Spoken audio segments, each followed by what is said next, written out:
What's up, challengers? It is Mal, and I am back once again. This time with another deck profile, some more Universus content. I like posting my first few drafts, decks, just because I like to kind of see where my thought process was beforehand, and I just like to try to spark some creative deck building within the community. I'm just trying to highlight some things to players, and one, I just want to get in the habit of being in front of the camera. And deck profiles are the easiest way. I know everybody does them, but I like to kind of get my thoughts out and hear them out loud. Kind of helps me to go back through the thought process over and over again until I get to where I want it to play. But for today, I have Mikasa Ackerman, Hizuru's Hope, on air. She's a 5-hand size, 35 health character. Enhance reveal a weapon card. Attack gets plus X damage. X equals the block modifier. And then sacrifice the foundation, draw 2 cards. So my playstyle, reason why I wanted to play this character is my playstyle is I hate blank foundations. Because they're just literally only used to pass checks. They're not doing anything in the stage but just for passing checks. So I'm always drawn towards characters who can convert blank resources like that into something profitable. That's why I loved Aaron on the order, Erwin, under the order symbol for the longest time, because I get to blow up foundations and get wall counters off of that, which I can use to build in more. In this case with Mikasa, she gets to blow up a foundation for draw 2, which I love, so I can flip, use a card for the flip cost of the ability, and then at some point in time I can blow it up to draw 2. Super efficient. I love having draw on face, because then that means I freeze up what type of attack package you can run, what you have in your stage, things like that. So I chose to play this card on the air symbol simply because of lightning rod. Yeah, I think that's 2 check is definitely good enough to carry a symbol. So that's why I'm playing on it. Granted, the death symbol is very good, but there's a few things that I would like to do on the air symbol. It's just a bit easier for me. So lightning rod, it's just a great card. It's a stun 1. It has deflect 4 on its face, has a response. After you play the deflect, add the top card to your momentum. But the main reason we have it in here is for its enhance of building the top 2 cards of your deck face down. Sorry, in phase, remove them. So for those of you who are not familiar, you build these in. Hopefully at some point in time they have to get committed down the past checks or whatever. Then you can just blow them up and you don't have to worry about removing them because they don't exist anymore. And you just get super efficient. You get to build while you're attacking, and you had resources that you originally didn't have. And in Mikasa's case, I'm able to blow them up and draw 2 cards to continue to go plus on the resource game. 4 copies of Anchor Toss. So the goal is to constantly clear the card pool, keep the card pool clean. That's what the air symbol is known for doing. We're not worried about it being a 3 mid for 2. Why? Because Mikasa, we can reveal stuff and make these 5 damage moves. I kind of got this idea similarly from Hawks. I did experiment with Hawks when they first came out with getting the Hawks feathers statted up. Of course, Ryan Levine cracked the code on it when we started getting Kendo's Girl Power Kit. It's a really kind of cracked open Hawks, being able to do stuff like that. And I was just like, so if we take low, in this case low static cards, and have a way to give them stats, I'm not concerned about it being a 3 mid for 2 when I could very easily reveal a card to be maybe a 3 mid 5, but now it's a 3 mid 5 that you have to block, and it clears itself. So if you run multiples of these, your opponent might be forced to block, clogging their card pool up, because you could be very easily be like, oh, it's only 5 damage. Well, you do 3 of these, that's 5, 10, that's 15. You've eaten a lot just because you said, oh, those are small numbers. It adds up pretty quick. Twirling Onslaughts. It's a 5-3, discard an attack, add a weapon attack from your discard pile to your hand. This one has been weird as a 4 of. I'll use this to sometimes get rid of attacks. So I have anchor tosses, so I can play them more, so I can get my cleared cards for the turn, up before I decide to, play the Ackermans, team up or whatever when we'll get there. But that's what that card is there for, just hopefully having the attack in hand as the blitz for me to be able to pick up what I need. because the hope is, again, just to be constantly replaying Anchor Toss over and over again. As you learn that zone overload, it's what I have picked up from the days of the Muriel meta. Zone overload um, will win you games. It can be the slowest thing ever, but eventually your opponent is going to run out of mids to block with, or if they want to use highs or lows, whatever. Your opponent's essentially going to run out of cards to be able to block with. Then I'm going to have to pick and choose which ones they need to deal with. So, Urn's Final Charge, and this is the one I may cut down to try to get the deck down some. I usually have my destruction decks around like 70 cards just for the sake of, because I'm sacking all these foundations, I'm going to start blowing through the deck pretty quick. But in the game so far, the early games and the solitaire that I've done with this deck, I don't know, the speed of it seems fine. It feels fine. So we'll see. I just like Urn's Final Charge because it has Breaker on it, unless I can find a different replacement for Breaker. And plus, it's blowing up the stuff for 5 damage, which could lead to having a extremely big Lunar Ring. It can be used to bait it out because it is a blitz.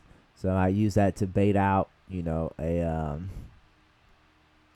whatever it may be, opponent's defense, or a true 100% response or something like that, and then I can play another attack after that to get it pumped up and gone. So that's what that's in there for. Double Bladed Spin has been absolutely clutch so far in this deck. Milling 3, adding up to 1 attack and up to 1 weapon foundation. I almost always hit both conditions on these, but I have built the deck to do that. I have about 25, I think, or 30 cards. Almost half the deck has the weapon keyword in it between foundations and attacks. So the likelihood of me whiffing on this is very little. And yeah, so that's essentially kind of like card draw. I've milled 3, but I've drawn 2. So it's kind of weird because if you look at it in a backwards way, essentially it's almost like a blitz, mill 1, draw 2, in a sense, is how I'm kind of looking at it. Again, it's super low status. It's in the mid, but we don't care because we're Mikasa. We're adding damage to stuff that is going to force our opponent to have it in hand, or if not, it is a flow card. It's just essentially a better version of Stun Grenade, and I really love that card when I could just kind of pick it up. Hope I got 1 attack off of there. Now, of course, here we are, experience. Now I get to mill 3 and kind of almost guarantee that it's not going to whiff. 2 copies of the Ackerman's Team Up. This is a finisher card. That's why it's only 2 copies. Blitz, this attack gets +2 damage for each card that's cleared from your card pool this turn. It's between this and Lunatiers, which I will chat about for a little bit on why I go back and forth between these two. But for now, essentially for this to get up to, because Lunatiers is base damage 7. And granted, yes, it is a throw. But in order to get that kind of statted up off the Ackerman's Team Up, I essentially have to clear 2 cards from my card pool, which almost consistently happens on any turn that I want it to if I am attacking. So it's not very difficult to kind of get that damage up there very quickly. Plus, again, Mikasa's already putting more base damage on it. So it's not uncommon for these attacks to be for, 12, 13, or 14. And then 3 copies of Lunar Ring. It's just here for asset hate. This point in the meta, you have to have some asset hate. Plus gets +1 damage for each card that's been destroyed this turn, which goes on face with our character. And it is +1 for each card that's been destroyed this turn. So if your rival has something where they're sacking foundations for minus damage or anything like that as well too, you'll get the bonus for that as well too. It's like a double-sided grenadier bracers built into here with asset hate.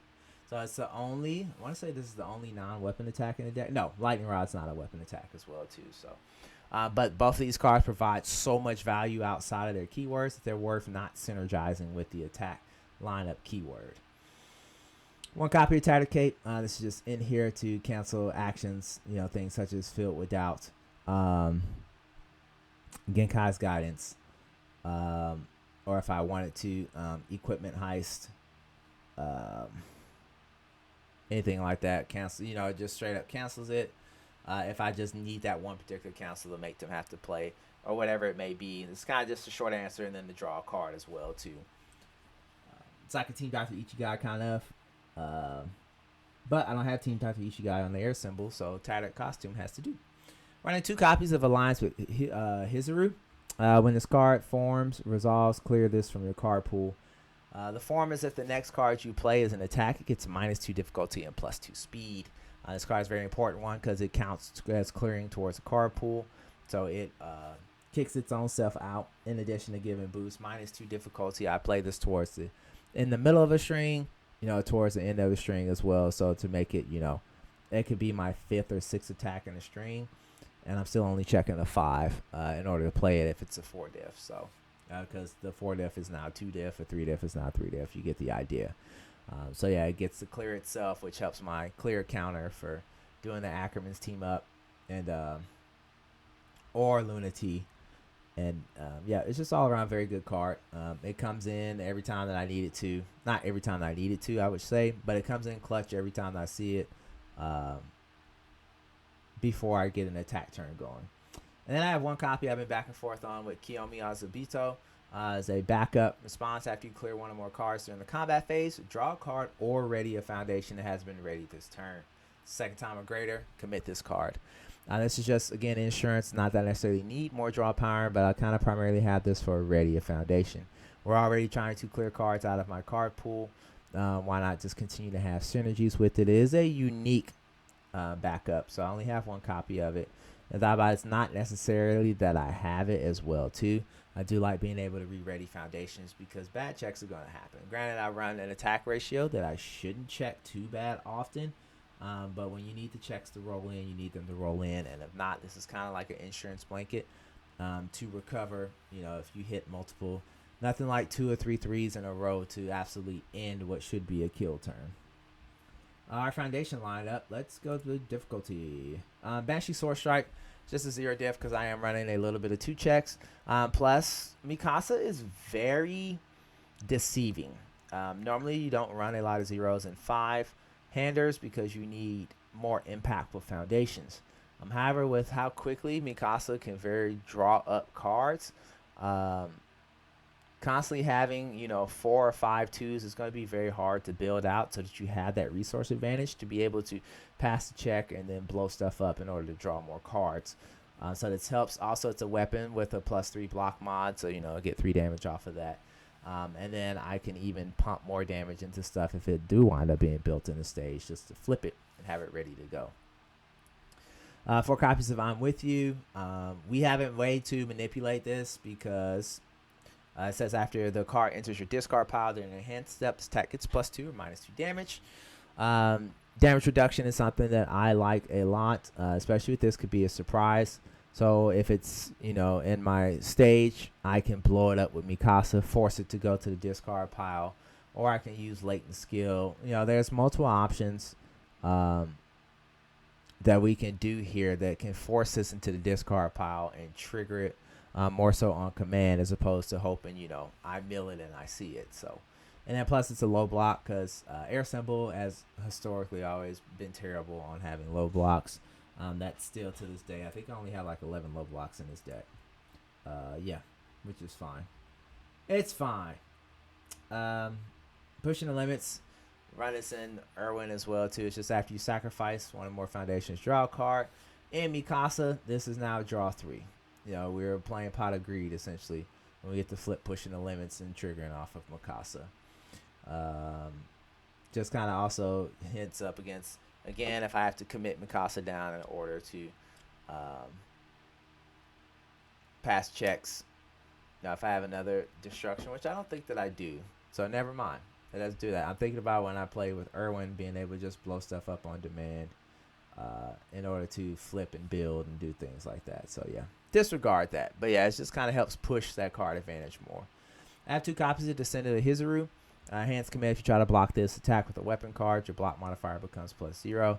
The one thing, the downfall with having these weapon cards is a lot of their block mods are like 3s. They're absolutely terrible. But be able just to have this to say, hey, my block mod's now 0, which means it makes it infinitely easier to block better. Nothing's worse than a 5-hander with 35 health, and they're able to block like 2 or 3 attacks a turn. It makes it really miserable because you already got a high number to get through, and then they're just out here chain blocking you Then just the random damage or deadlock enhance is just saying +1 damage. Crossing enemy lines, another low block. 3 of these enhanced flip if you sacrifice 2 more foundations this turn, which normally we would. Choose a player. That player's next check to play a card gets +1 or -1. Notice it doesn't say on your turn, it just says this turn. So there's something that you could potentially trigger on your rival's turn as well too, to maybe try to hack their checks a little bit. 1 copy of incompatible quirks. This is not clearing or counting as sacrificing. However, just being able to remove a foundation to constantly re-ready this card is something that I've been trying to find. I know Air Ponies were doing this for a while, but I figured out it is also good in Mikasa as well too. So there's gonna be some times where maybe I don't necessarily need to draw. I just need to be able to keep passing checks and being able to constantly blow up committed foundations to remove committed foundations. Be able to keep re-readying this card. It's certainly helpful. 4 copies of Rifle Arm because this card too has a weapon keyword with a +3, but it is my speed hate. Get +2 or -2 speed, unless it's the only attack in its owner's card pool, and it's +3 or -3 as well too. Mikasa's representing damage on face. This card represents speed for us on both ends. Because I said it's because I'm drawing so many cards. I do like the chain block with this deck because again it just makes it even harder to get through that 35 health. Latent skill, again, what I talked about before, sometimes it helps us go digging. But in our particular case, with cards that we are using, like Loss of Consciousness and I Am With You, cards that trigger the response from the discard pile keyword, latent skill can kind of help you set them up so that they don't feel random. You can toss them in there in order to kind of set up combo plays. Which leads me again into Loss of Consciousness. It's just response remove after this card. I enter your discard pile, then enhanced step, seal a rival foundation. So I can blow this up in my stage to kind of force it to resolve. So I can use latent skill to discard it in order to resolve it as well too.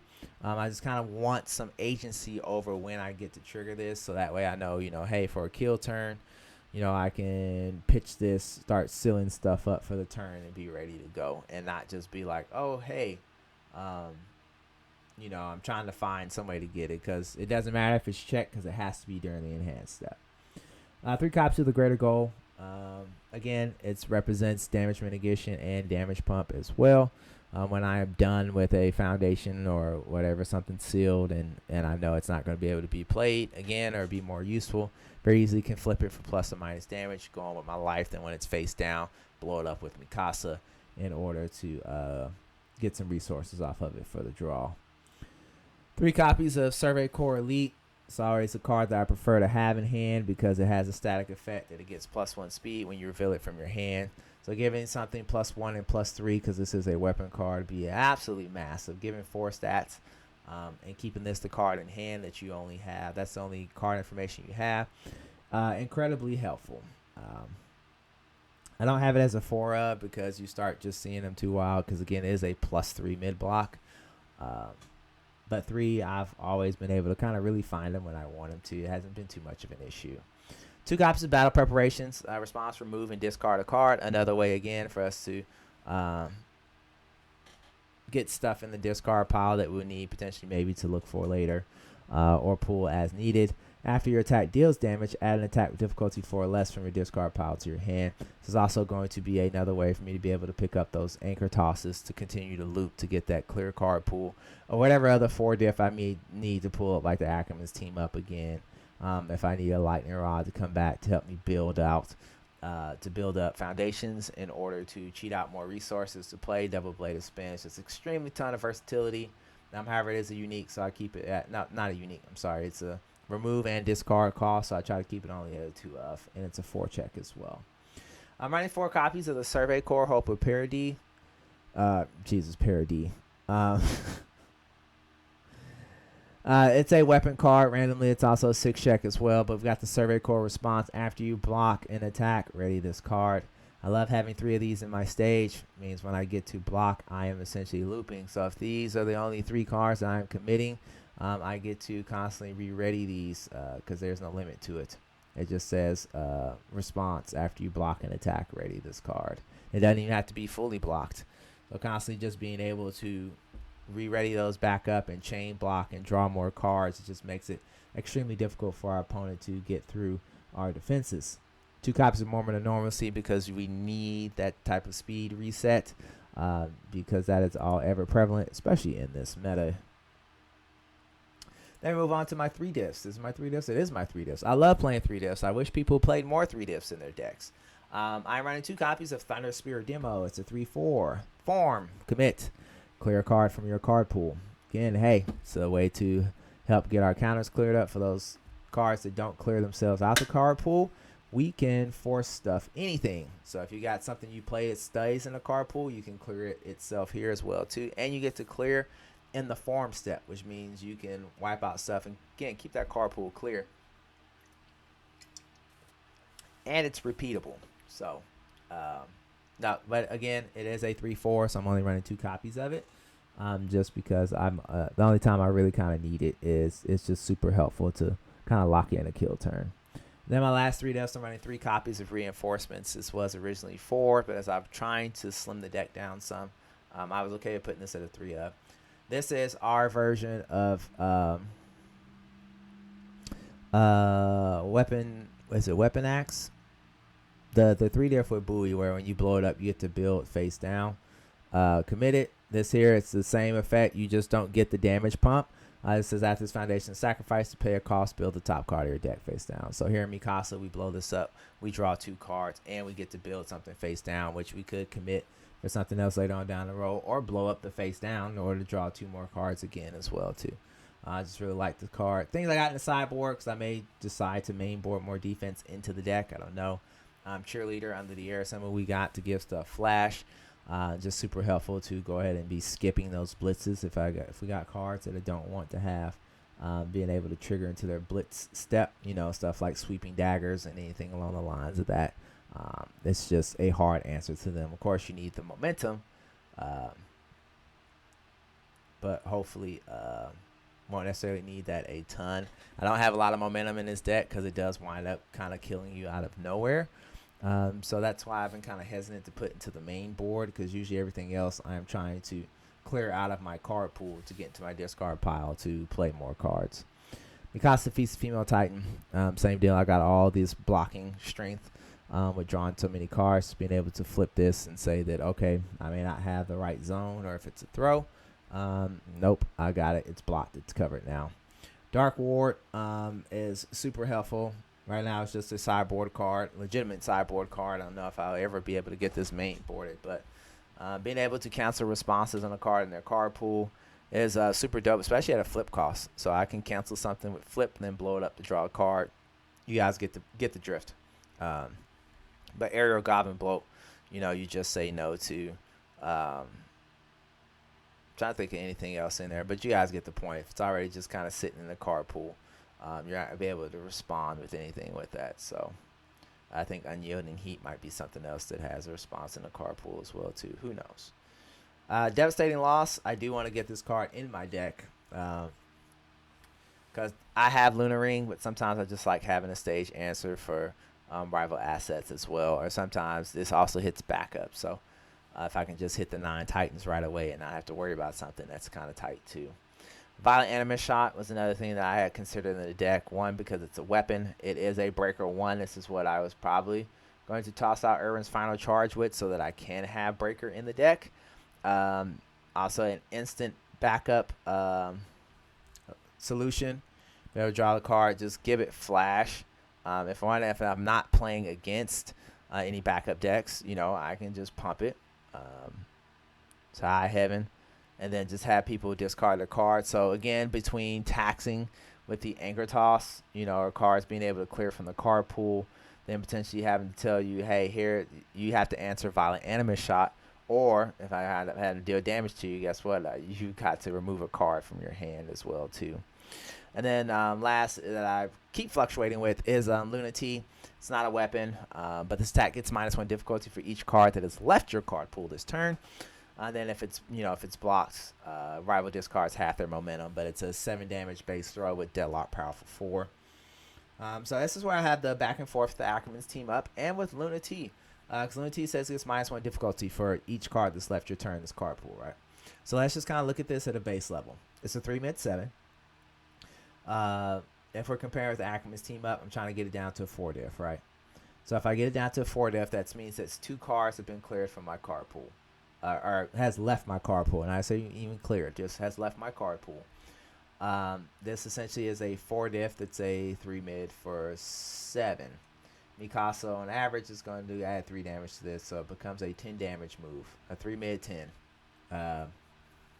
At normal scenarios. A 4 def 3 mid for 10 is absolutely insane. But then with 2 cleared cards. But then if we go to Ackerman's team up, same deal. If I had 2 cards that have been cleared from my card pool, which means I am getting 4 damage here, which makes it a 4 mid 7. And then again, let's say Mikasa gives it 3. Now we're also at 10 damage. So I got a 3 mid for 10 throw, 4 mid for 10, weapon attack that has EX2 if I potentially need it. But this could scale into damage more. This could scale into becoming, less difficult to play. So I know, and also if I'm going up against a momentum deck, this could be super helpful too. Because my current maybe line of thought process is to drop the Irwin's final charge, run 2 violent animus shots, and then have the Ackerman's team up regularly as a 2x inside of the deck, and then have the Lunateers in the sideboard. So it depends on decks that are momentum heavy or not. So I'll be experimenting with that. I don't think there's a necessarily right or wrong answer with that. So, but I love this deck. I've had a ton of fun, like I said, playing solitaire with it and having a few test games with it. Yeah, see, right now I had it 71. I want to try to get it down to maybe 68, 65 to 68. I think would be fine. But I would just have to experiment because, like I said, I feel like I go through the deck fast enough.